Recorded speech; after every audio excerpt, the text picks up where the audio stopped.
अपने स्वास्थ्य की देखभाल करो क्योंकि ये वो जगह है जहां तुम्हें हमेशा रहना है। आज की दुनिया में हमारी कल्याण से रिलेटेड 70% समस्याएं लाइफस्टाइल के कारण होती है। इन्हीं सब समस्याओं से लड़ने के लिए क्रैक द वेलनेस कोड यानी कि CWC की शुरुआत सिलिकॉन वैली में की गई थी और अपनी इस अपार सफलता के बाद अब CWC इंडिया में आ रहा है IWC के नए रूप में। IWC यानी कि इंडस वेलनेस कोड ट्रस्ट। अगले 5 सालों में IWC कम से कम 50 लाख देशवासियों की खुशहाली बढ़ाने का काम करेगी। इस मुहिम में सफलता के लिए हमारा मंत्र है एडुकेट, इंस्पायर, एम्पावर और इम्पैक्ट। एडुकेट यानी वेबिनार्स के जरिए हम आपको एक्सपर्ट से जुड़ेंगे जो कि आपको वेलनेस के विभिन्न आयामों पर जानकारी देंगे और इस जानकारी को अपने जीवन का हिस्सा बनाकर आप एक स्वस्थ और बेहतर जीवन जी सकते हैं। इंस्पायर यानी डॉक्टर्स, प्रैक्टिशनर्स और हमारे हेल्थ हीरोज के सपोर्ट से आपको वेलनेस के लिए प्रेरित किया जाएगा। एम्पावर यानी कि पार्टिसिपेंट्स को support groups, webinars, wellness resource centre और भी अन्य प्रकार की एक्टिविटीज से वेलनेस को अपने जीवन का हिस्सा बना सकते हैं। इम्पैक्ट यानी कि आप ना केवल अपनी खुशहाली के बारे में सोचें परंतु कुछ करें भी। इंडिया के इतिहासों में पहली बार एक वेलनेस रिसोर्स सेंटर खोला जाएगा। वेलनेस रिसोर्स सेंटर एक ऐसी जगह है जहां आपको कल्याण के 10 आयामों से संबंधित किताबें, वीडियो फिल्म्स और ऑडियो लेक्चर्स अवेलेबल होंगी। ये सब ज्ञानवर्धक ज्ञान का भंडार डॉक्टर्स और हेल्थ प्रोफेशनल्स द्वारा सुझाया गया है। जो कोई भी यहां पर आकर इन सेशन में शामिल होना चाहता है वो हमारी वेबसाइट thewellnesscode.org पर जाकर रजिस्टर कर सकते हैं और बाकी लोग इन सेशंस में ऑनलाइन शामिल होकर लाभ उठा सकते हैं। तो चलिए मिलकर ये वेलनेस यात्रा की शुरुआत करते हैं दोस्तों। नमस्कार, आप सबका स्वागत है इंडस वेलनेस कोड जयपुर द्वारा आयोजित हेल्थ एंड फिटनेस के इस सत्र में। आज हम आपके साथ में जिस विशिष्ट अतिथि को लेके आए हैं मिलाने के लिए, वो कोई और नहीं, वो है ऐसी शख्सियत जिनकी हमेशा प्रतीक्षा रहती है। जी हाँ, जिनको सुनना हमेशा अच्छा लगता है, जिन्होंने हिंदुस्तान का नाम विश्व पटल पे रोशन किया है। वो एक अकेली महिला हैं जिनको ये श्रेय जाता है कि उन्होंने इंस्टीट्यूट ऑफ प्रिवेंटिव कार्डियोलॉजी की वो फाउंडर रही हैं और उसको स्थापित करने में उनका बेहद योगदान रहा है, जिन्हें न्यूयॉर्क के कार्डियक एसोसिएशन ने भी अवार्ड दिए हैं, जो राष्ट्रपति APJ अब्दुल कलाम साहब के द्वारा भी सम्मानित की जा चुकी हैं। आपने ठीक पहचाना, हमारे साथ हैं आज डॉक्टर प्रतीक्षा गांधी। तो प्रतीक्षा गांधी जो हैं वो प्रिवेंटिव कार्डियोलॉजी में अपनी स्पेशलिटी रखती हैं। प्रिवेंटिव कार्डियोलॉजी का मतलब होता है कि हृदय रोग से संबंधित जो भी विकार है उनसे कैसे हम बच सकते हैं और कैसे स्वास्थ्य लाभ प्राप्त कर सकते हैं। उन्होंने बहुत कार्य किया है इस फील्ड के अंदर में, और उनका जो मुख्य योगदान है वो है योग के द्वारा।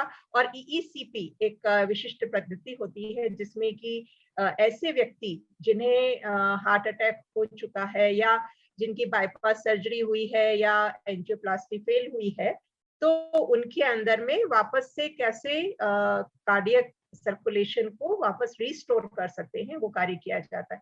तो ये ट्रेनिंग उन्होंने US में ली थी।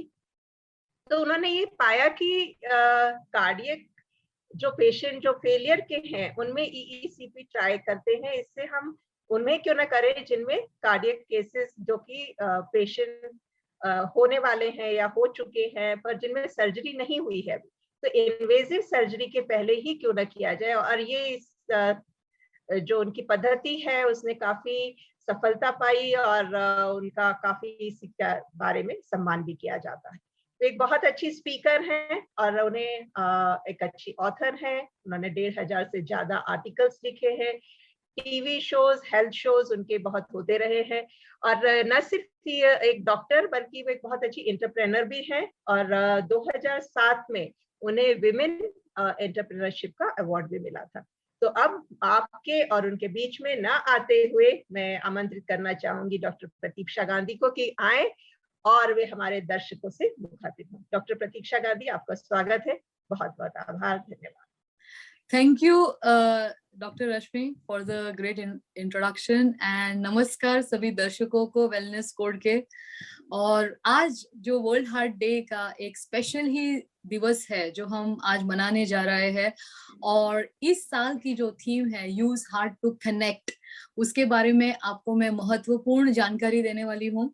तो आज जैसे हम वर्ल्ड हार्ट डे सेलिब्रेट कर रहे हैं, ये दिवस बहुत ही स्पेशल है because as a preventive cardiologist, ज्यादातर लोग कार्डियोलॉजिस्ट को नाम सुनते ही डर जाते हैं क्योंकि हार्ट बोला तो अटैक या बाईपास एंजियोप्लास्टी। लेकिन जैसे मैंने इनॉग्रेशन पे भी बात की थी आज, शुक्रिया था मिस्टर काला जी का, डॉक्टर जैन, सुनील जैन, डॉक्टर रश्मि जैन, और सबसे महत्वपूर्ण हमारे श्री नरेंद्र बख्शी जी जिन्होंने इन सबकी शुरुआत की है। तो आज मुझे एक दोबारा मौका मिला है आप सभी के साथ इंटरैक्ट करने के लिए कि हमें हमारे हृदय को स्वस्थ कैसे रखना है, और वो मेरी स्पेशलिटी है, वो है प्रिवेंटिव कार्डियोलॉजी। ठीक है, तो मैं हार्ट अटैक या एंजियोप्लास्टी या बाईपास के बाद नहीं, लेकिन उसके पहले क्या कर सकते हैं, वो मेरा मेन मिशन और विजन है कि दुनिया भर के जितने भी लोग हैं उनको कैसे हम हार्ट अटैक से बचा के रख सकते हैं या ऑपरेशन से बचा के रख सकते हैं। तो आपको अगर पेन पेपर लेना है या टिप्स लिखनी है तो जरूर ले लीजिए, क्योंकि मैं आपको बहुत ही अच्छी जानकारी देने वाली हूँ, और सभी को ध्यान से सुनना है, और सुनना ही नहीं है, करना है। Okay, so that's going to be the doctor's orders. There are 3 wonderful doctors over here, me, Dr. Rashmi Jain, Dr. Sunil Jain. So we wish you all the best. Okay, तो world heart day basically world heart federation एक अंतरराष्ट्रीय स्तर पे एक organisation है, और world heart day every year celebrate होता है सितंबर एंड में। तो उसकी एवरी ईयर एक थीम होती है। ये डे स्पेशली प्रिवेंशन मतलब हार्ट डिजीज की रोकथाम के लिए मनाया जाता है, और एक थीम होती है। तो this year the theme is use heart to connect. Okay, तो यस, हम लोग को फिजिकल पता है कि हार्ट पूरे बॉडी को पंप करता है, और दिल है तो बोलते हैं ना जिंदगी है। तो आज हम कैसे हार्ट को कनेक्ट कर सकते हैं सभी के लिए, उसके जो 3 पिलर्स वर्ल्ड हार्ट फेडरेशन जो है उनकी वेबसाइट पे वर्ल्ड हार्ट डे के दिन पे ये इन्होंने 3 पिलर्स डिस्क्राइब किए हैं। सो पहला जो पिलर है वो है equity. Disconnected hearts are at greater risk of heart disease and stroke due to lack of access to heart disease prevention, treatment and control. Yet half the world's population don't have access to internet connectivity. Technology and data will help us bridge the gap and do it fast. It is about enabling and empowering everyone, everywhere, young and old, men, women, children, patients, community health workers, doctors, to use digital tools for better prevention, diagnosis, and care of heart-related conditions. Not all hearts are equal, but they should be, and digital health can help to redress the balance. दोस्तों, ये just मैं आपको समझा रही हूँ, ये pillar है, but ये बहुत ही आसान है समझने के लिए। कहना ये चाहते हैं वर्ल्ड हार्ट डे पे मैसेज के आधे से ज्यादा लोगों के पास इंटरनेट कनेक्टिविटी नहीं है वर्ल्ड में, लेकिन I feel India in last 10 years has progressed a lot. आजकल हमारे यहाँ नेटवर्क बहुत अच्छा हो रहा है, और बहुत सारी रिमोट एरियाज में भी आजकल सबके पास मोबाइल और इंटरनेट की कनेक्टिविटी है। इससे हम डिजिटल टूल्स का इस्तेमाल कर सकते हैं, और हम डिजिटल हेल्थ मतलब आजकल आपको पता होगा कि डॉक्टर्स भी ऑनलाइन वगैरह कंसल्ट करते हैं। तो ये साल हमारी ये थीम रहेगी कि टेली हेल्थ मतलब कि आप डॉक्टर के साथ मोबाइल के द्वारा या ऐप के द्वारा भी कनेक्ट कर सकते हैं। ये मैं क्यों कहना चाहती हूँ, क्योंकि मैंने देखा है काफी सीनियर सिटीजन्स है या काफी लोग हैं जिनको लगता है कि अरे हम किसी से मिलेंगे या डॉक्टर हमें छुएगा या देखेगा तो ही इलाज होने वाला है। तो मुझे ये भ्रम है जो क्लियर करना है कि आजकल टेक्नोलॉजी बहुत ही एडवांस हो गई है, और टेली हेल्थ जो है वो बहुत ही एडवांस हो चुका है। तो अपने माइंड को ओपन कीजिए, टेक्नोलॉजी का यूज कीजिए, और अपनी सेहत को संभाल के रखिए। और अब मैं दूसरे पिलर के बारे में बात करने वाली हूँ, जो मुख्य है वो है प्रिवेंशन। ठीक है, जैसे मैंने आपको बताया कि हम ये पूरा जो हमारा सेलिब्रेशन चल रहा है वो हमें हार्ट डिजीज न हो उसके लिए किया जा रहा है। तो सबसे पहले तो सभी लोगों के मन में एक सवाल होता है कि मतलब मैं मेरे हृदय को हेल्दी रखने के लिए, हार्ट को हेल्दी रखने के लिए क्या कर सकता हूँ या कर सकती हूँ, या मुझे कैसे पता चलेगा कि मेरा हार्ट ठीक है। तो सबसे पहले जैसे ये पिलर में वर्ल्ड हार्ट डे का मैसेज यही है कि look after your heart by eating a healthy diet, say no to tobacco and get plenty of exercise. Digital tools like phone apps and wearables can really help you to stay motivated and on track. And if you have underlying health conditions such as heart disease, failure, high blood pressure, obesity, don't let COVID-19 stop you from attending your regular checkups. And never avoid calling the emergency services. Okay, if you need to, it's safe and medical professionals are there for you. तो ये जो एक important message दिया गया है लोगों को, तो ये जो मैसेज जो है उसमें सबसे पहले जैसे कि आपके हार्ट को सुरक्षित कैसे रखना है। सो हेल्दी डाइट क्या होती है, क्योंकि जनरली हमें लगता है कि चलो दाल चावल रोटी सब्जी कुछ भी खा लिया तो वो एक हेल्दी डाइट हो गई, लेकिन हेल्दी डाइट जो है उसमें बहुत सारे फल और जो वेजिटेबल्स है वो बहुत ही इंपॉर्टेंट है, क्योंकि हमारी जो प्लेट है उसमें चपाती और राइस बहुत ज्यादा होती है और वेजिटेबल बहुत कम होता है। ठीक है, नॉन वेजिटेरियन फूड खाना हार्ट के लिए मना है, स्पेशली रेड मीट जो है वो हार्ट के लिए बहुत ही खतरनाक है। तो रेड मीट खाना हार्ट के लिए अच्छा नहीं है। धूम्रपान, टोबैको, गुटखा, तंबाकू सेवन कोई भी प्रकार का वो हार्ट के लिए अच्छा नहीं है। और एक्सरसाइज करना बहुत ही इंपॉर्टेंट है हार्ट के लिए, कम से कम half an hour walking daily बहुत ही जरूरी है। या आजकल मोबाइल फोन्स और एप्स आए हुए हैं तो स्टेपर्स जो है तो स्टेप्स वगैरह जो करते हैं दैट इज इम्पोर्टेंट। तो ये जो सब आप कर रहे हो तो उसमें आप डिजिटल एप्स और वेरेबल्स जैसे कि मी फिट है, फिटबिट है, जिनके पास अगर एप्पल फोन, एप्पल वॉचेस है, so you can do all this things to keep on track. अभी दूसरा एक ये भी सवाल होता है कि कोई लोगों को जैसे कि हार्ट का प्रॉब्लम है, ठीक है, तो जैसे कि हार्ट फेलियर, कई लोगों को हार्ट अटैक आ जाता है और फिर हार्ट अटैक आने के बाद उनका हार्ट फेल हो जाता है। तो अगर हार्ट फेल जब भी होता है स्पेशली उन लोगों में, क्योंकि कोई कोई लोगों को हार्ट अटैक आने के बाद उनके मसल्स को परमानेंट डैमेज हो जाता है, ठीक है, और फिर उनका हार्ट कमजोर पड़ जाता है।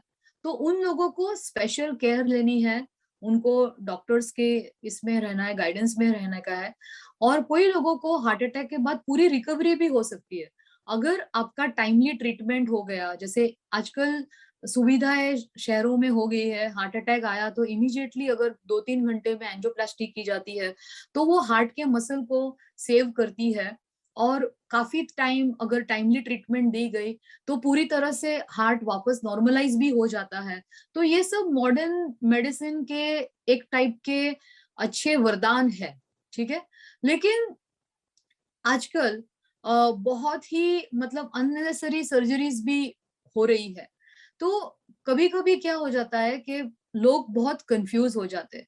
तो एक चीज याद रखिए कि अगर आपको हार्ट की बीमारी है और अगर आप स्थिर है, मतलब आपको समझो हार्ट की डिजीज भी है, लेकिन अगर आप अच्छी तरह से डाइट कर रहे हो, एक्सरसाइज कर रहे हो, योगा कर रहे हो, ध्यान कर रहे हो, अपनी सेहत की अच्छी देखभाल कर रहे हो और आपकी डिजीज पूरी तरह से काबू में है, आपका हार्ट फंक्शन अच्छा है, आपको कोई तकलीफ नहीं है, तो हो सकता है कि आपको सर्जरी की इतनी कोई जरूरत या इमरजेंसी नहीं है। क्योंकि मेरी जो मेन स्पेशलिटी है वही है कि एक लोगों को एक ऑनेस्ट ओपिनियन देना कि सर्जरी रिक्वायर्ड है कि नहीं।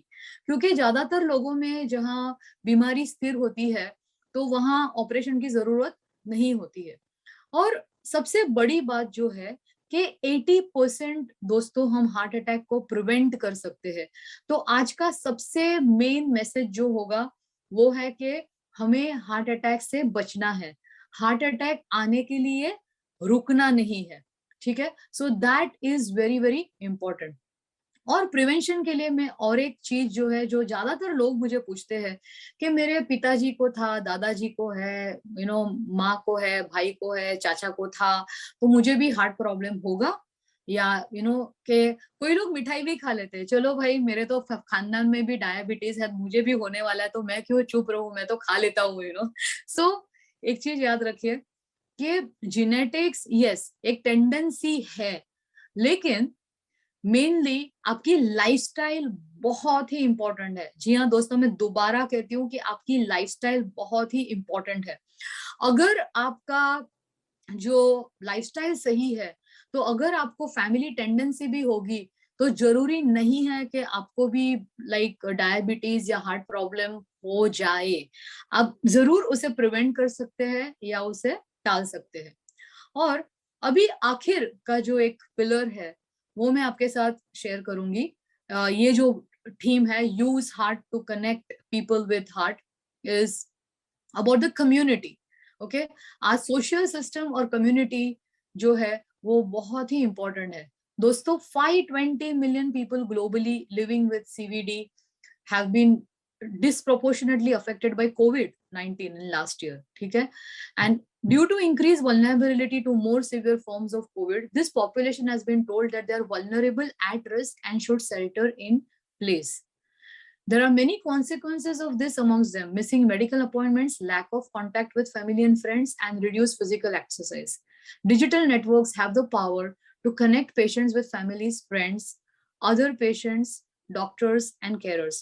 No one should have to feel alone, pandemic or not. So let's use technology to overcome isolation and gaps in care. जी हाँ दोस्तों, कोविड में मैंने भी देखा है प्रैक्टिस में, काफी जो हार्ट पेशेंट्स की कंडीशन एक्चुअली वर्सन हो गई, क्योंकि फिजिकल एक्सरसाइज उनको मिली नहीं, बाहर जाने मिला नहीं, काफी बार डर के मारे डॉक्टर की अपॉइंटमेंट्स मिस हो गई। तो आप सभी चौकन्ना रहिए, ध्यान रखिए, क्योंकि डिजिटल एप्स और आजकल ऑनलाइन कंसल्टेशंस भी है, उनका उपयोग कीजिए। अगर कोई भी सिम्टम्स है हार्ट के, क्योंकि जैसे क्या सिम्टम्स है, चेस्ट पेन, छाती में दर्द होना, स्पेशली एक्सर्शन के बाद आप कोई भी एक्टिविटी करने जा रहे हैं तो कोई दर्द होना, या सांस फूलना, या धड़कन तेज होना, धड़धड़ जो बोलते हैं, ठीक है, या कोई चक्कर आना, तो ये सब हार्ट रिलेटेड सिम्टम्स हो सकते हैं। तो ऐसा कोई भी हार्ट रिलेटेड सिम्टम्स अगर किसी को होता है, तो डेफिनेटली उसका मेडिकल हेल्प लेनी चाहिए, रुकना नहीं चाहिए। और काफी बार ऐसा भी होता है कि जो मरीज होता है, पेशेंट्स होता है, उन्हें टेक्नोलॉजी आती नहीं है, तो उनके साथ जो रहने वाले हैं, उनके बच्चे हैं या पोते हैं, तो वो लोग को चौकन्ना रहना चाहिए कि वो उनके साथ कनेक्शन में रहे और उनको हेल्प करे, उनकी अपॉइंटमेंट्स के साथ उनको कनेक्ट करके दे। तो this is what is a power of community दोस्तों। हमें एक दूसरे को सपोर्ट करना है, हेल्प करना है, and not only think about your family, take the world, because this is world heart day, we are talking about the entire world.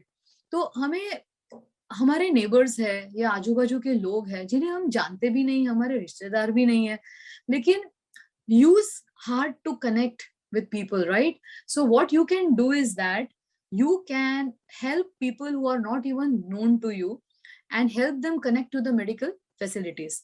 So दोस्तों, ये थे आज वर्ल्ड हार्ट डे के मेन जो 3 पिलर्स जो आपको equity, prevention and community, this is the message for the world heart day. I am sure that आपने notes बनाई होगी, क्योंकि मैंने आपको सिम्टम्स बताए हुए हैं, कैसे आपको सुरक्षित रहना है। और मैं यही आपके सभी के लिए शुभकामनाएं करूंगी कि आप अपने दिल की सुरक्षा कीजिए और आपकी डाइट पे ध्यान दीजिए। कम से कम आधा घंटा वॉकिंग कीजिए रोज, आधा घंटा आप योग, क्योंकि वेलनेस कोड बहुत ही अच्छा काम कर रहा है। और सबसे बड़ी बात है, उन सब्सक्राइबर्स को धन्यवाद, आप इस मिशन से जुड़े हुए हैं। अपने दोस्तों से चैनल को शेयर कीजिए, अपने व्हाट्सएप ग्रुप में शेयर कीजिए, आपके फेसबुक पोस्ट या सोशल मीडिया पे शेयर कीजिए, क्योंकि वेलनेस कोड के जो भी फाउंडर मेंबर्स है, बख्शी जी, मिस्टर काला, डॉक्टर जैन, ये सब बहुत ही मेहनत कर रहे हैं। और पूरी जो टीम है इनकी, ये बहुत सारे डॉक्टर्स और बहुत सारे लोग आपके लिए खास करके ये सब ऑर्गेनाइज करना बहुत बड़ी बात है। और ये एक टाइप का जो इन्होंने सोशल मिशन चालू किया है, मैं उनको शुभकामनाएं दे रही हूँ। और मेरा पूरा सपोर्ट है कि आप लोग भी इस मिशन में जुड़े। अपनी खुद की सबसे पहले तो आपकी खुद की सेहत की देखभाल कीजिए, अपने खुद के हार्ट को प्रोटेक्ट कीजिए, और फिर अपने फैमिली, और फिर your work place and the world as a whole. So I'm sure that you will use your heart to connect. This is a message for today. Thank you so much and शुक्रिया. Thank you doctor Prateeksha, बहुत अच्छे से बताने के लिए। और आप सबको, हमारे दर्शकों को भी विश्व हृदय दिवस की बहुत बहुत शुभकामनाएं। जैसा कि हमें बताया गया है कि ये इस बार का थीम है कि connect heart to the heart. जैसे आप कम्युनिटी में भी हार्ट, एक दूसरे के हार्ट को कैसे जोड़ें, तो हार्ट को जो जोड़ने की बात है उसका मतलब क्या है, ये हमारे को जानना बहुत जरूरी होता है। और जैसा इन्होंने बताया कि जब हम हार्ट हमारा ऐसी कहना चाहिए, हमारे शरीर का ऐसा अंग है जो कि जन्म से लेके हमारी मृत्यु होने तक लगातार काम करते रहता है। और जैसे कि जिंदगी में भी होता है कि जो हमारे लिए सतत कार्य करते हैं, हमारी मदद करते हैं, हम उनका कभी भी ध्यान नहीं देते हैं। We just take it for granted. So just don't take it for granted your heart. You have to take care of it so that it can work continuously, happily, ever after, even with you and after you also. आप बोलेंगे कि ये कैसे? तो जी हाँ, आपका दिल जो आपके लिए धड़कता है वो आपके अपनों के साथ भी तो धड़कता है, तो उनके साथ में भी रहता है। तो अगर हम आपस में प्यार से, मोहब्बत से रहते हैं, एक दूसरे का ध्यान रखते हैं, तो न सिर्फ अपने हार्ट की हम अच्छे से देखभाल कर पाते हैं, बल्कि हम आसपास में भी एक बहुत ही सुखद माहौल बनाते हैं। और खान पान की बहुत ध्यान रखने की जरूरत है। हम अपनी आदतों में वो चीजें शामिल करें जो कि हमें एक अच्छा स्वास्थ्य देती हैं, क्योंकि जब आप अच्छे स्वास्थ्य आपका रहता है तो ही आप अच्छे से कार्य कर पाते हैं और आपके अंग प्रत्यंग सब अच्छे से कार्य कर पाते हैं।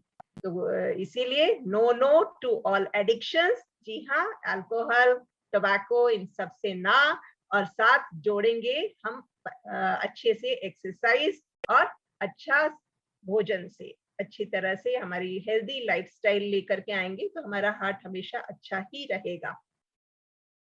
तो इसके साथ ही शुरू होता है हमारा क्वेश्चन आंसर सेशन। तो आपका सेशन सुनने के बाद में जो प्रश्न दिमाग में उमड़ के आ रहा है कि आपने कहा कि अच्छे स्वास्थ्य के लिए हेल्दी डाइट का होना बहुत जरूरी है, तो हम ये कैसे जानेंगे कि हमारी डाइट जो है वो हेल्दी है? हम क्या खाएं, कितना खाएं? आपने जरूर कहा कि वेजिटेबल्स एंड फ्रूट्स लेने चाहिए, पर उनकी मात्रा कितनी हो जिससे कि हमारे दर्शक ये जान सके कि जो वो ले रहे हैं वो हेल्दी है या नहीं। आप क्या कहना चाहेंगे? जो फ्रूट्स और वेजिटेबल्स है तो उसमें बताया गया है कि 4 to 5 servings in a day, क्योंकि मैंने तो इसके लिए वो एग्जांपल दिया कि हम क्या करते हैं कि बहुत सारी चपाती या राइस या दाल खा लेते हैं और सब्जी सिर्फ नाम की रहती है एक छोटी सी वाटी में या सो वो एक्चुअली आइडियली वो पूरा रिवर्स करना है कि जिनको सब्जियां पसंद नहीं है, ठीक है, स्पेशली बच्चों करके खास, क्योंकि सबसे बड़ा वो भी एक सवाल होता है कि कौन सी एज से हार्ट का प्रिवेंशन शुरू किया जाए, क्योंकि सब लोग को ऐसा ही लगता है कि बीमार होने के बाद, हार्ट पेशेंट होने के बाद सब ये करना है, लेकिन प्रिवेंशन इज फ्रॉम वोम टू टूम। मतलब छोटे बच्चों से लेके फैमिली में एक आदत डाल देनी चाहिए कि जैसे कि वेजिटेबल सूप है, अगर हम लाइक सब्जियां हैं, हरी सब्जियां हैं, वेजिटेबल्स है, उसको अगर हम बॉईल करके सूप भी बना देते हैं तो चलो एक सूप पी लिया, अगर हमें सब्जी नहीं खाना अच्छा लगता है, या सैलेड्स खा सकते हैं, तो एटलीस्ट 5 to 6 सर्विंग्स होना इम्पोर्टेंट है। ओके और कोई लोगों को सब्जियां ज्यादा पसंद है, कोई लोगों को फ्रूट्स ज्यादा पसंद है, तो डिपेंडिंग उनको क्या ज्यादा पसंद है they can mix and match. जैसे डाइट है तो उसमें लाइक एक जो कॉमन गाइडलाइंस है, क्योंकि ज्यादातर अगर आपको स्पेसिफिक डाइट है तो आपका हाइट, वेट और आपके जो भी ब्लड रिपोर्ट्स लेके एक डायटिशियन को कंसल्ट करना बहुत ही इंपॉर्टेंट है। बट अगर आपको एक जनरल गाइडलाइंस चाहिए तो जैसे कि मैंने आपको बताया कि लोग बहुत चपाती खाते हैं, तो जो होल व्हीट है तो उससे अगर मिक्स आटे की चपाती खाते हैं so that is more better. कि हमें अगर न्यूट्रिशनल वैल्यू को बढ़ाना है तो जैसे आटे में हमने सोयाबीन डाल दिया तो हमारा प्रोटीन कंटेंट बेटर हो जाता है, या जवार बाजरा मिक्स कर दिया so that also makes it better. Okay, लेकिन चपाती की क्वांटिटीज कम करनी है, वेजिटेबल्स की क्वांटिटी को बढ़ाना है। तो अभी जैसे जिन लोगों को डायबिटीज है, तो कई फ्रूट्स जैसे है पाइनएप्पल या वाटरमेलन जो फ्रूट्स है, तो वो शुगर को बहुत जल्दी बढ़ा देता है। तो एक डायबिटीज में ग्लाइसेमिक इंडेक्स करके कॉन्सेप्ट होता है, तो आप वो भी स्टडी कर सकते हैं अपने डॉक्टर के साथ या डायटिशियन के साथ, के एक लिस्ट मिल सकता है कि कौन से फूड से शुगर जल्दी नहीं बनती, जिसे हम लो ग्लाइसेमिक इंडेक्स कहते हैं। तो इसके लिए ब्रेकफास्ट के लिए ओट्स इज वेरी गुड, क्योंकि उसमें लो ग्लाइसेमिक इंडेक्स होता है। तो ये जो सब चीजें हैं कि ज्यादातर, लेकिन फ्रूट्स और वेजिटेबल्स लो कैलोरीज होते हैं और वो जल्दी शुगर को कन्वर्ट नहीं करते हैं, और हार्ट हेल्दी होता है क्योंकि वेजिटेबल्स में फाइबर भी होता है। खास करके हार्ट के लिए जो गवार फली की जो भाजी होती है, तो गवार फली एक में एक्चुअली नेचुरल कोलेस्ट्रॉल लोअरिंग होता है। मेथी के दाने होते हैं, अगर उसको रात को भिगा के ले लिए सुबह, तो उससे भी कोलेस्ट्रॉल और शुगर में बेटर कंट्रोल होता है। So this are all, I feel food is your medicine, medicine is your food. अगर आपकी डाइट सही है तो आपका 50% मान लो आपका प्रिवेंशन उधर ही हो जाता है, because 50% of the heart attacks are actually linked to wrong diets. और सबसे इम्पोर्टेंट जो है वो है कि तेल वाला जो भी है, oily fried foods, bakery products, वो सब बंद कर देना है, क्योंकि ये सब प्रोडक्ट्स में बहुत सारे बैड फैट्स होते हैं। और बाहर का फूड क्यों अवॉइड करना कहते हैं, बिकॉज वही तेल घड़ी घड़ी उसमें फ्राई किया जाता है। तो जो भी हम लोग ये भजिया, समोसा, वड़ा वड़ा जो भी खाते हैं, तो उसमें बहुत सारे टाइप के बैड फैट्स होते हैं। और खास करके बच्चों को आजकल फास्ट फूड खाने की आदत है, पिज्जा, बर्गर, ये सब। तो इसके लिए इंडिया ही एक ऐसा देश है जहाँ 50% हार्ट अटैक्स 50 इयर्स की एज के नीचे होते हैं। जैसे यूएस में the first average age of heart attack is 65 years, and India, the average age actually is less than 50 years. And that's why India has to be very mindful about eating, because एक famous US के cardiologist है, उसने Indians के बारे में खास करके लिखा हुआ है कि by learning the American way of living, you Indians are learning the American way of dying. Okay, so heart disease दोस्तों अपने यहाँ इतनी पहले नहीं थी। खास करके लास्ट 15-20 इयर्स जब से मॉडर्नाइजेशन हुआ है, कमर्शलाइजेशन हुआ है, ये बाहर खाने की जो प्रथा बन चुकी है पार्सल्स की, तब से majority India is a world capital for diabetes and having maximum number of heart cases. तो हमें रोकना है, और आप बहुत ही महत्वपूर्ण है, क्योंकि आप इसमें अपना योगदान दे सकते हैं और सही खाना खा के, और इस बीमारियों को रोक सकते हैं। थैंक यू डॉक्टर प्रतीक्षा, बहुत अच्छे से समझाने के लिए कितना खाना चाहिए और क्या खाना चाहिए और क्या नहीं खाना चाहिए। और एक बात जो आपने कही कि ग्वार की फली में हमें कोलेस्ट्रॉल लोअरिंग एजेंट होता है, या जो भीगे हुए मेथी दाने होते हैं उनसे भी डायबिटीज कंट्रोल अच्छे से किया जा सकता है। तो ये बहुत ही एक जानकारी, बहुत ही अच्छी उम्दा जानकारी आपने दी है। और इसके साथ ही एक जो और एक प्रश्न आ रहा है दिमाग में, वो ये है कि हम देखते हैं आजकल कि कई लोग बाग जो कि एक्सरसाइज भी कर रहे हैं और लाइफस्टाइल भी फॉलो कर रहे हैं, डाइट भी कंट्रोल करते हैं, पर कई यंग एंटरप्रेन्योर्स और इवन सेलिब्रिटीज के अंदर में भी काफी यंग एज में फेटल हार्ट अटैक्स देखे गए। मतलब कि ऐसे हार्ट अटैक्स जो कि बहुत सीवियर हुए और उससे उनकी जिंदगी को हाथ धोना पड़ा। तो ऐसा क्या कारण है कि इतना सब कुछ फॉलो करते हुए भी, रिलीजियसली सब कुछ करते हुए भी, और इस तरह के हार्ट अटैक्स का आना क्या सिग्नल देता है, और ये हमें क्या समझाता है कि हमें क्या चीज को ध्यान देने की और जरूरत है, डॉक्टर प्रतीक्षा? इसमें आज ये आपकी बात सही है, क्योंकि हम देखते हैं कि बहुत सारी सेलिब्रिटीज भी है जो सो कॉल फिट है, उनको सडनली हार्ट अटैक आ रहा है, उनको ब्लॉकेजेस दिख रहे हैं, या कोई यंग लोगों की इनफैक्ट डेथ भी हो रही है, who are fitness freaks and right food. तो बात यह है कि हमारी जो ट्रेडिशनल मेडिकल सिस्टम है, जो चेकअप करती है कि कोलेस्ट्रॉल या जो स्ट्रेस टेस्ट, तो ज्यादातर फिटनेस लोगों में एटलीस्ट ये नॉर्मल आती है, लेकिन one of the important factors of the heart disease is oxidative stress and inflammation. And actually this is not being studied in the current way the medical system is there. क्योंकि medical system का जो पूरा focus है वो heart attack और बाद में surgeries करना उस पे है. And that's why I am very much in the forefront of prevention, because मेरी प्रैक्टिस में मैं हमेशा लोगों से यही कहती हूँ कि एक मैं इसको सिंपल बनाने के लिए कि जैसे एक बैंक में रॉबरी होती है, ठीक है, तो वो रॉबरी करने के लिए एक बंदा जाके रॉबर नहीं कर सकता है, बैंक को नहीं लूट सकता है, गैंग चाहिए, ठीक है. तो एक कैशियर के पास जाता है, एक लोगों को कंट्रोल करता है, एक पैसा निकालता है, ऐसा 6-7 लोग मिलके करते हैं. तो लोगों को लगता है कि हार्ट डिजीज सिर्फ कोलेस्ट्रॉल से होती है, लेकिन बहुत सारे कारणों है और सब कारण स्टडी नहीं किया जाता. डाइट एक कारण है. ओके, सो अभी सिस्टम ऐसी है मेडिकल की कि जैसे आपने देखा है कि पिक्चरों में फिर वो रॉबरी होती है, फिर सब लोग भाग जाते हैं और आखिरी चोर जो बचता है तो पुलिस उसे पकड़ लेता है. तो कोलेस्ट्रॉल एक्चुअली वो आखिरी चोर है, सिर्फ उसे ही पकड़ा जाता है, और 6 चोर जो है वो भाग गए, उसको हमारी सिस्टम पकड़ नहीं रही है.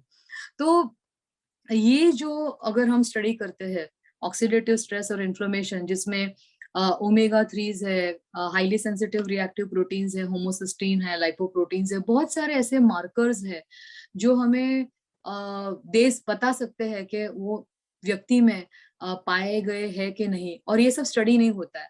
तो मेरे हिसाब से इसका एक ही जवाब रहेगा कि people even who are fitness freaks and all that should watch their stress levels, because ज्यादा से ज्यादा उनका over ambitiousness, type A personality, stressful personality, unable to relax, restlessness, nervousness, anxiety, ये सब कोई देखता नहीं है.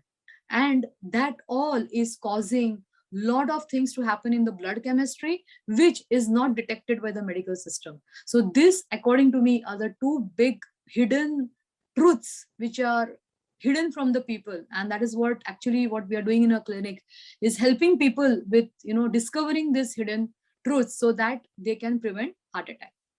थैंक यू डॉक्टर प्रतीक्षा, बहुत अच्छे से समझाने के लिए कि फिटनेस फ्रीक होना अलग चीज है, पर अनुशासन इतना भी ना बढ़े कि हम रिलैक्स होना भूल जाएं. जी हाँ, लक्ष्य की प्राप्ति में रुखापन अच्छा नहीं होता. हमें ये बात को ध्यान में रखना बहुत जरूरी है कि ह्यूज स्ट्रेस जहां हमें अपने काम को करने के लिए एक उत्साह देता है, हमें आगे बढ़ने की प्रेरणा देता है, वहीं जब ये डिस्ट्रेस बन जाए, आपका स्ट्रेस इतना बढ़ जाए कि आप रिलैक्स ना कर पाए और वो डिस्ट्रेस बन जाए, तो वो मौत को आमंत्रण देने जैसा हो जाता है. तो ये बहुत ही समझने वाली बात है और हमारे दर्शकों को इस बात का बहुत ध्यान रखना होगा कि चोरों से बच के रहिए. ये चोर सिर्फ एक होगा, अकेला कोलेस्ट्रॉल ही नहीं है, ये आपकी पर्सनालिटी, आपका इमोशनल सेटअप, आप किस तरह से हर चीज को लेते हैं, आप कितना रिलैक्स हो पाते हैं, ये सारे के सारे चोर बहुत ही करामाती हैं और इनके ऊपर भी ध्यान रखना बहुत जरूरी है, क्योंकि ये पकड़ में नहीं आते हैं. तो इनको भूलिएगा नहीं. और इसके साथ ही हम अपने अगले प्रश्न की तरफ चलते हैं कि महिलाओं में देखा गया है कि मीनोपॉज के बाद, मतलब जब उनकी माहवारी बंद हो जाती है, उसके बाद में उनके और पुरुषों के हृदय रोग की जो संभावनाएं हैं और जो ग्रसित होने की जो उनकी रेट है वो एक बराबर हो जाती है. पर उसके पहले, मतलब मीनोपॉज के पहले उनमें ये रेट काफी कम होती है. और ऐसा भी हम देखते हैं कि महिलाएं बहुत ज्यादा दिल से सोचती हैं और इमोशनली लेबाइल होती हैं. और तो ऐसा क्या कारण है कि वे हृदय रोग से बची रहती हैं? ऐसा तो नहीं कि वे दूसरों को बहुत परेशान करती हैं, हिला डालती हैं, अपने आंसुओं से उन्हें परेशान करके हृदय रोग देती हैं, इसलिए वे बची रहती हैं. आप क्या कहते हैं? सही बात है डॉक्टर रश्मि, दैट औरतों में एक फिजिकल एडवांटेज ये है कि जब तक उनका मासिक, मतलब जो पीरियड्स चलते रहते हैं, मंथली पीरियड्स चलते रहते हैं, there is an advantage of estrogen. Estrogen एक विमेन हार्मोन है which has got a protective effect on the heart. And menopause के बाद वो ईस्ट्रोजन लेवल्स कम होने लगते हैं और इसके लिए वो इक्वल हो जाता है. रही बात इमोशंस की, आजकल हमने देखा है कि like it was before, but आजकल काफी यंग महिलाओं में भी, like I am practicing since last 30 years. So initially first 10 years of practice I never used to see much of women. लेकिन अभी जो लास्ट मैंने 10 years देखे हैं, उसमें 35 years 40 years की महिलाओं में भी मैंने ब्लॉकेजेस देखे हुए हैं. और वही नहीं, मुझे ऐसा लगता है कि चलो कभी कभी लगता है कि शहरों की महिलाएं जो है वो आजकल कॉम्पिटिटिव हो गई है, आदमी जैसी हो गई है, बिजनेस करो, ये करो, लाइक सुपर वुमन जिस सिंड्रोम जो कहते हैं. But I have seen women from villages, okay, जो हाउसवाइफ है, and I was just wondering कि ये लोग गांव खेड़े में बैठ के, घर में बैठ के, उनकी कोई बिजनेस नहीं है, कुछ भी नहीं है, तो कैसे वो, उनको हार्ट प्रॉब्लम हो रहे हैं. तो ये जो आपने इमोशन की जो बातें कही ना, तो ये इमोशन में दो चीज है. जब भी हम इमोशंस को लेट गो करते हैं, मतलब कोई कोई महिलाएं क्या करती है कि वो इमोशन रोती है, या जैसे आपने बताया कि दूसरों को स्ट्रेस दे देती है, and they are out of it. But कई कई महिलाएं क्या होता है कि वो इमोशनल स्ट्रेस को अपने शरीर के अंदर ले लेती है, और उनको भी हार्ट प्रॉब्लम हो रहा है. ये भी आज एक फैक्ट है, ठीक है. तो ऐसा नहीं है कि सभी महिलाएं इमोशनल ज्यादा होने के बावजूद भी उनको हार्ट प्रॉब्लम नहीं है. आजकल ये हो रहा है, और मेरे हिसाब से पहले मैं नहीं इतनी महिलाओं को कहती थी, बट अगर आज जैसे आप अगर 35-40 ईयर्स की महिला भी है, तो भी आपको हार्ट के लिए स्क्रीन करना चाहिए अगर चेस्ट पेन या कोई भी सिम्टम्स है. ऐसा नहीं सोचना चाहिए कि अरे मैं विमेन हूँ और मैं प्रोटेक्टेड हूँ. थैंक यू डॉक्टर प्रतीक्षा, बहुत अच्छे से बताने के लिए कि महिलाओं में भी अभी आजकल जो है हार्ट अटैक के केसेस ज्यादा बढ़ गए हैं, और इसका मुख्य कारण है कि वे अपने जो इमोशंस हैं उनको लेट गो नहीं कर रहे. तो ये बहुत जरूरी है हम सबके लिए समझना कि सिर्फ घर का काम करते रहने से ये आप ये सोचते हैं कि आपकी बहुत ज्यादा एक्सरसाइज हो गई है, तो और दूसरी अलग से एक्सरसाइज करने की जरूरत नहीं है, ऐसा नहीं है. आपको अपने लिए समय निकालना होगा. अपने आप के लिए आप जितना फिट रहेंगे उतना ही आपका परिवार भी स्वस्थ रहेगा, और आपको फॉलो करके आपके बच्चे और दूसरे लोग भी स्वस्थ रहेंगे. तो बहुत जरूरी है आपका ये अपने खान पान पे ध्यान देना. हमेशा अच्छा स्वास्थ्यवर्धक भोजन लें. सिर्फ स्वाद पे न जाएं, स्वास्थ्य का भी ध्यान रखें. और घर में भी आप जो कुछ भी कार्य करते हैं उसको मन से करें. अपने आप को घुटन में महसूस करने के बजाय, अपनी भावनाओं को दबाने के बजाय, बहुत जरूरी है आपका अपने मित्रों से मिलना. आपको जो भी कार्य अच्छा लगता है, चाहे वो गायन है, वादन है, या आपको अगर गार्डनिंग का शौक है, या कुछ नहीं तो मार्केटिंग का शौक, वो भी एक बहुत बड़ा शौक होता है महिलाओं में. तो अगर वो भी है तो आप कर सकते हैं. हाँ, पर इसमें एक बात ध्यान रखिएगा कि मार्केट में जाएं तो विंडो शॉपिंग कीजिएगा, ज्यादा खर्चा नहीं कीजिएगा. ठीक है ना?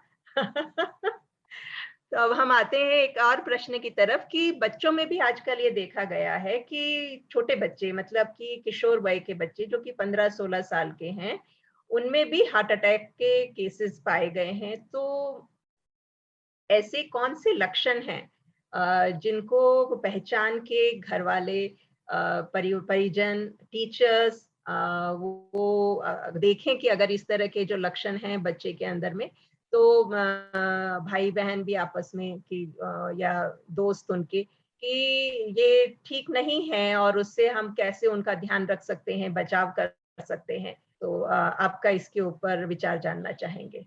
आपने बहुत ही गंभीर प्रश्न उठाया है, क्योंकि ये बहुत ही दुख की बात है कि इतने यंग जनरेशन में आज काफी कॉमन है. इनफैक्ट मैंने किसी को 25 साल पे दूसरी बाईपास सर्जरी एडवाइस होते हुए देखा था रिसेंटली एक केस को. तो बहुत ही ताज्जुब हो गया कि 25 साल पे फर्स्ट बाईपास फेल हो चुकी है और दूसरी बाईपास कही हुई है. So that was very shocking to me honestly. तो ये केसेस इतने भी मतलब कॉमन नहीं है, बट अनकॉमन भी नहीं है, जो एक्चुअली होने नहीं चाहिए. तो सबसे इम्पोर्टेंट चीज होती है लाइफस्टाइल, क्योंकि आज की तारीख में बच्चों को सबसे बड़ा खतरा है टीवी से. सबसे बड़ा खतरा है टीवी और उनके फोन से. क्योंकि जैसे हमारा एक जनरेशन था जहां हम टीवी या फोन में बड़े नहीं हुए थे, फिर बाद में लेटर ऑन आया, लेकिन मुझे भी बच्चे हैं, लेकिन ये जनरेशन जो है अभी, स्पेशली लास्ट 20 years का जो मिलेनियल्स कहते हैं, तो वो सब टीवी और फोन के साथ पैदा हुए हैं। और वो उनकी जो एडिक्शन हो गया है एक टाइप का, इनका सोशल स्ट्रेस इतना बढ़ चुका है, क्योंकि कितने लोगों ने लाइक किया, कौन सी पोस्ट उनकी है, ये है वो है, बैठे रहते हैं डिवाइसेस पे, तो एक्सरसाइज नहीं मिलती, फास्ट फूड खाते हैं।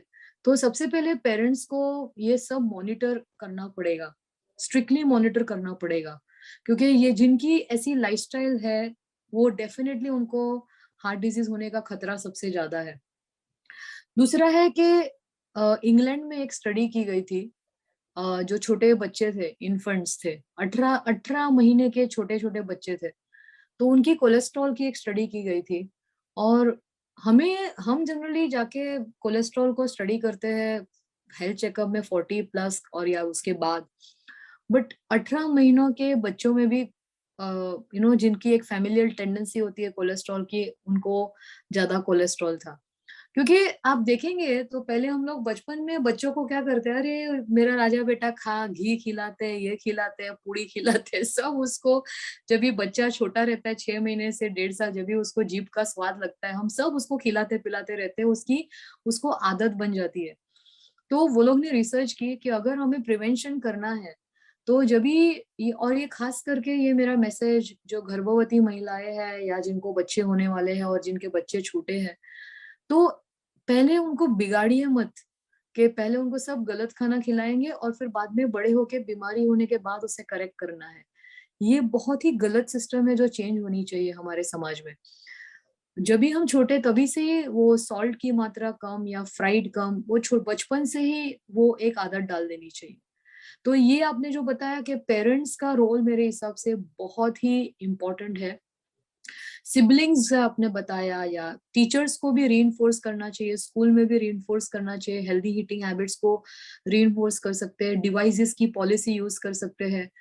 उनके जो सिबलिंग्स है या जो भी है के सिम्टम्स है, अगर बच्चे की धड़कन तेज हो जाती है या बच्चा जल्दी से थक जाता है, स्पोर्ट्स में पार्ट नहीं ले सकता, या वो एक एबनॉर्मल बिहेवियर कुछ भी होता है, तो डेफिनेटली डॉक्टर के पास जाना चाहिए। तो ये सब चीज अगर हम ध्यान में रखेंगे तो डेफिनेटली हम यंग बच्चों में प्रिवेंट कर सकते हैं और उनको में जो भी गलत हो रहा है उसे रोक सकते हैं। बिल्कुल सही कहा आपने। छोटे बच्चा गोलू मोलू होता है तो बहुत अच्छा लगता है, और उसको हम ओवर फीडिंग करके मोटापे की तरफ एकदम अच्छा तंदुरुस्त बना देते हैं। तो ये हमारी जवाबदारी हो जाती है कि हम ये उसके खान पान के ऊपर ध्यान दें, उसको ऐसी चीजें न दें खाने के लिए, जैसे कि चिप्स हैं या आपके कुछ भी जो फास्ट फूड होते हैं वो हम खिलाते हैं, या पूड़ी कचौड़ी जो आपने कहा, या हलवा पूड़ी, तो वो ना दे करके उसको हेल्दी डाइट, मतलब शुरू से ही यदि ग्रीन वेजिटेबल सैलड फ्रूट्स अगर हम खिलाएं और उनको ऐसी आदत बना दें, तो बच्चे हमेशा के लिए आपके जरूर से शुक्रगुजार रहेंगे, क्योंकि आपने उन्हें एक हृदय रोग की चपेट में आने से बचा दिया। एक प्रश्न जो बहुत देर से दिमाग में आ रहा था वो ये कि लोग, आपने कहा कि हमें वॉकिंग करना चाहिए और करीब 10,000 स्टेप्स पर डे के लेने चाहिए।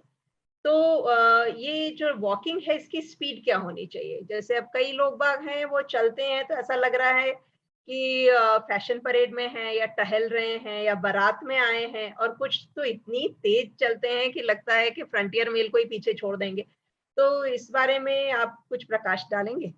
स्पेशली मैं वॉकिंग में ये कहना चाहूंगी कि आप शॉपिंग करने जा रहे हैं, मॉल में जा रहे हैं, या भाजी लेने जा रहे हैं, या घर का काम कर रहे हैं, that does not constitute walking और एक्सरसाइज। या कोई लोग अपनी ऑफिस या दफ्तर तक चल के जाते हैं, जो आपकी डेली रूटीन्स है, that is not an exercise. Okay, walking मतलब you have to wear your shoes on, you have to have 3 phases of walking. समझो हाफ एन आवर वॉकिंग है, सो 5 मिनट्स वार्म अप फेज। जैसे आपने देखा कि कोई भी गाड़ी है उसको एक्सेलरेटर दबा के you don't suddenly go to 100 की speed, you have to warm up. So first is like आपका हार्ट भी इंजन है, you suddenly don't have to start running. Okay, you have to warm up. आप देखिए कोई भी एथलीट्स होते हैं, कोई भी रहते हैं, लोग हमेशा स्ट्रेच करते हैं, वार्म अप करते हैं, they suddenly don't start exercising. So the first phase of walking is warm up for 5 minutes, then 20 minutes is the brisk phase. So warm up phase generally is like 2 to 3 kilometers. Some people, like young people, I'm talking this for the heart patients who are already having a disease, then the brisk phase could be 3 to 4 kilometers or 5. And please मैं आपको एक average बता रही हूँ, this is not a, अगर आपको heart problem है, medical problem है, blood pressure, diabetes, so please confirm with your doctor, because अगर आपको ब्लॉकेजेस है, ब्लड सप्लाई कम है, तो स्ट्रेस को देख के फिर आपकी स्पीड डिसाइड होगी. But I am just considering everything is normal with you, I am giving you this advice. And after that there is a cool down phase, मतलब जल्दी चल रही है ब्रिस्क फेज, और फिर होता है कूल डाउन फेज. तो वो कूल डाउन फेज में भी वापस हमें स्लो डाउन होना है 2 to 3 किलोमीटर्स और 4. और ये सबकी क्षमता अलग अलग होती है, ठीक है. कोई लोगों की जैसे बहुत फिटनेस फ्रीक होते हैं, they can start with 4 to 5, speed up for 6 to 8 kilometers per hour, and then they can go down. So this is very individual. So these are just the guidelines: warm up phase, active phase, brisk phase. The speed depends on your individual capacity. If you have a trainer or a doctor, please confirm with them before you do anything. And please make it half an hour daily minimum. That is good for heart. If you're having diabetes, you can go up to 45 minutes or 1 hour also. That helps to burn the sugar. But for heart, it is research proven that half an hour is good enough. And after that, whatever you are walking is like burning calories and burning sugar. So if you want to have target like weight loss and sugar, then you can do more walking. And of course, if you want to walk 2 times or whatever, if time permits, it's best. But जिनके पास time नहीं है और बहुत ही busy है, I would say at least minimum half an our daily, and out of 7 days at least minimum 5 days. American heart association का recommendation है that every day you should be taking 10,000 steps for healthy heart.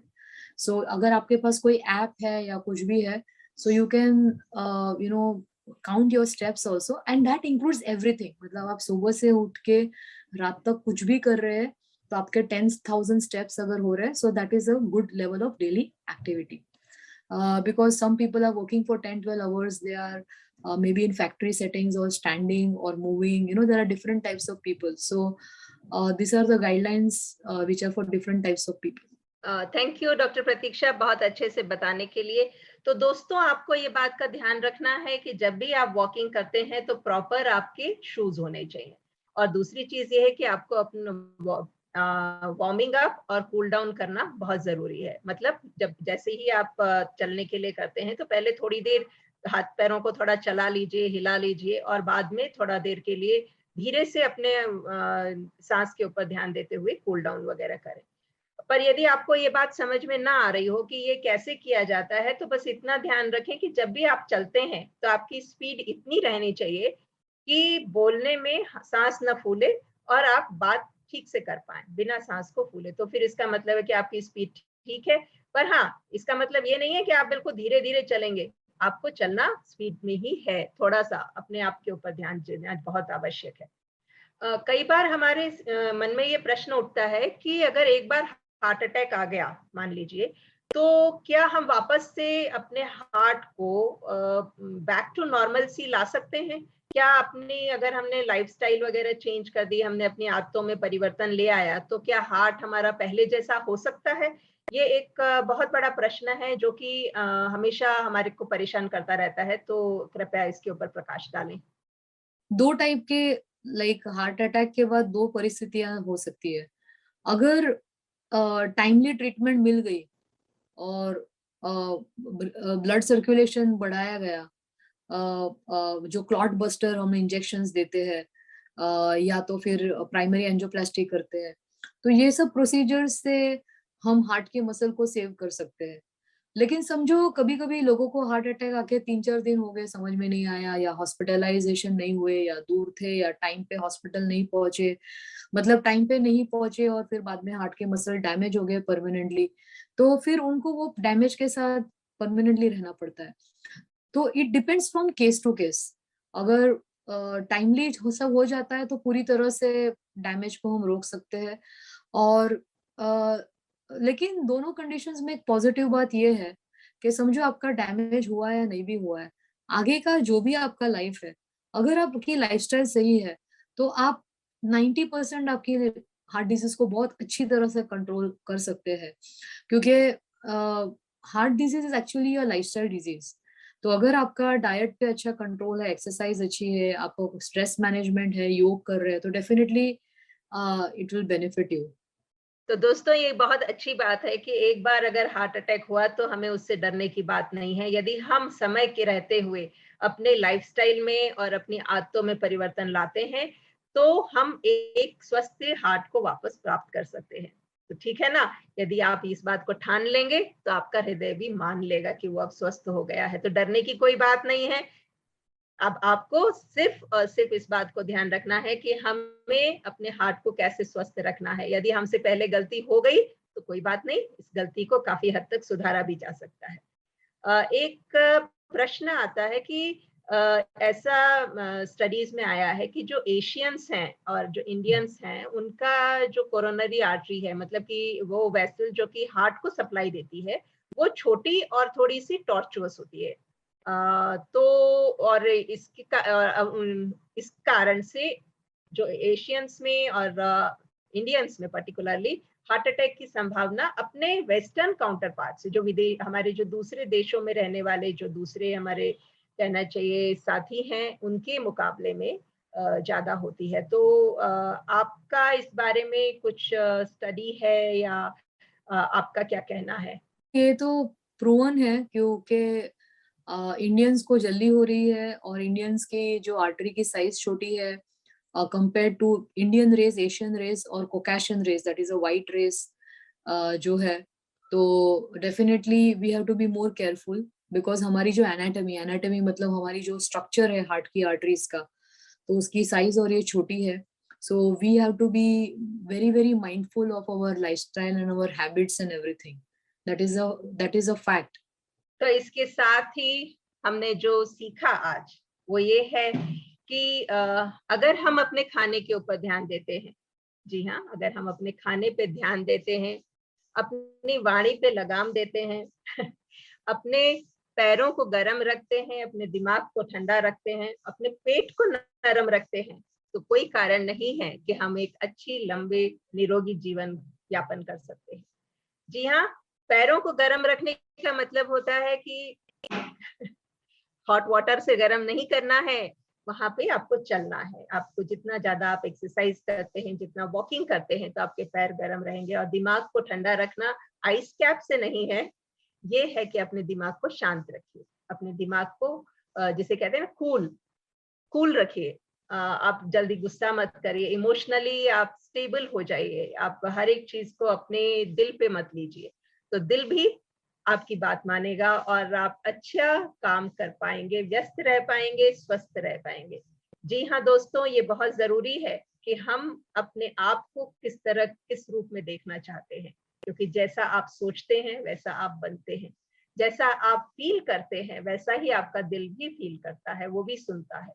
तो इसीलिए कहते हैं कि अगर आपके मन में हेट्रेड है, एंगर है, फ्रस्ट्रेशन है, तो आप अपने दिल को छोटा करते जाते हैं, उसको सिकोड़ते जाते हैं, उसको संकुचित कर देते हैं, मतलब उसको फैलने नहीं दे पाते हैं। फैलने का मतलब ये नहीं कि बड़ा सारा दिल हो जाए, इसका मतलब ये है कि आप अपने दिल को कार्य करने में बाधा पहुंचाते हैं। और यही कारण है कि ऐसे लोग बाग में ही इस तरह की पर्सनालिटी, इस तरह के व्यक्तित्व के लोगों में हृदय रोग बहुत ज्यादा होता है।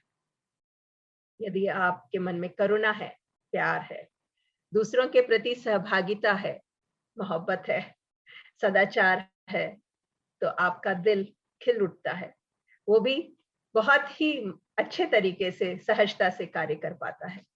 और ये कोई देखी सुनी बात नहीं है, ये पूरा साइंटिफिकली प्रूव भी हुआ है। तो अपने दिल का ध्यान रखें, न सिर्फ अपने दिल का ध्यान रखें, अपने जितने भी परिजन है, फैमिली है, सबके साथ में प्यार से, बहुत ही सहृदयता से पेश आए, क्योंकि हर व्यक्ति अलग होता है। उसको अपनी नजरिए से, अपने चश्मे से न देखिए, उसकी तरह से सोचिए और उसको भी पनपने का मौका दीजिए। तो हर दिल जो साथ में जुड़ेंगे एक सुखद सुंदर संसार की स्थापना होगी। बहुत बहुत धन्यवाद प्रतीक्षा जी आपका, एक हमें बहुत ही एक एनलाइटेंड सेशन देने के लिए। और जैसा कि हम पहले भी कह चुके हैं कि आपको सुनने की हमेशा से प्रतीक्षा रहती है, न सिर्फ हमें बल्कि करोड़ों करोड़ों लोगों को, जिनके कि आप एक बहुत ही अच्छी मेंटर हैं और बहुत अच्छा कार्य कर रही हैं। आपका बहुत बहुत आभार कि आपने अपना कीमती समय दिया हमें और हमारे दर्शकों का इतना ज्ञानवर्धन किया। तो इसके साथ ही इच्छा तो नहीं है पर विदा तो लेना होगा, अब ये समय आ गया है। तो अब मैं इनवाइट करना चाहूंगी हमारे मैनेजिंग ट्रस्टी श्री काला साहब को कि वे आए और दो शब्द कहें, धन्यवाद ज्ञापन करें और अपने विचार प्रकट करें। धन्यवाद। Thank you so much. Thank you so much, Dr. Rashmi, for moderating the session so well. And Dr. Pratiksha Gandhi, we can't thank you enough for joining us all the way from US for this special program on World Heart Day.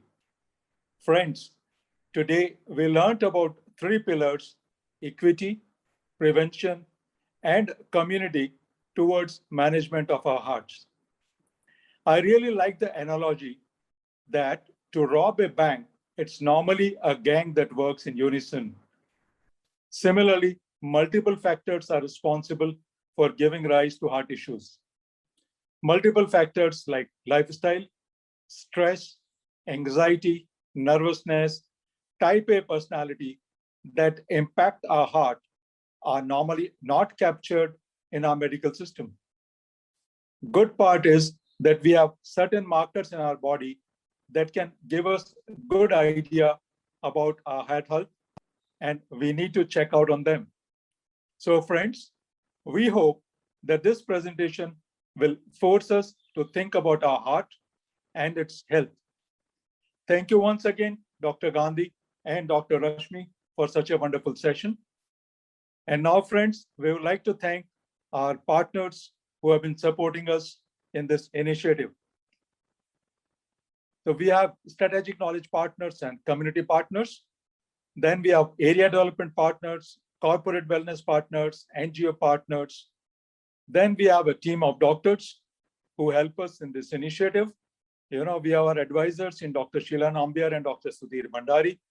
And then you heard Dr. Rashmi. So we have Dr. Rashmi Jain, Dr. Sunil Jain, and Dr. Chavi Mehra.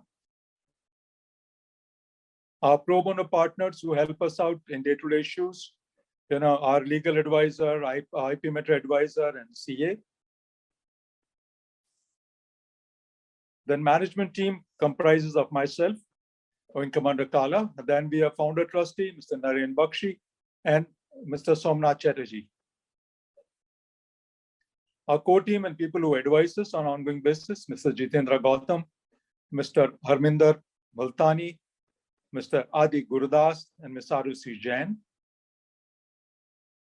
Our ambassadors who take our message far and wide, Mr. Mahavir Pratap Sharma, Mrs. Neeta Bujra, and Major General C.P. Singh. And then support team that ensures that we come out with these programs on a very frequent basis and on a routine basis. These are Sneha Vasist, Smriti Meghwal, Devendra Rathadia, Tushar Garg, and Umardin Ji Khan. Friends, our next upcoming event is on dental hygiene, which is on Sunday, 3rd of October, starting 5 p.m., wherein we are getting top specialists in the field. They'll be joining us from Bangalore, and they will talk about 5 major issues that we face in our lives with our teeth and how to take care of them. So don't forget to tune in on 3rd of October. We'll share other details with you. And friends, keep visiting our website, thewellnesscode.org. You can call us on the number given here. You can also write to us on the email info@thewellnesscode.org. And please, please, please do subscribe to our YouTube. We look forward to your messages, your guidance, and your inputs on how we are doing and what else we need to do. Thank you so much. Thanks for joining in this evening. Thank you.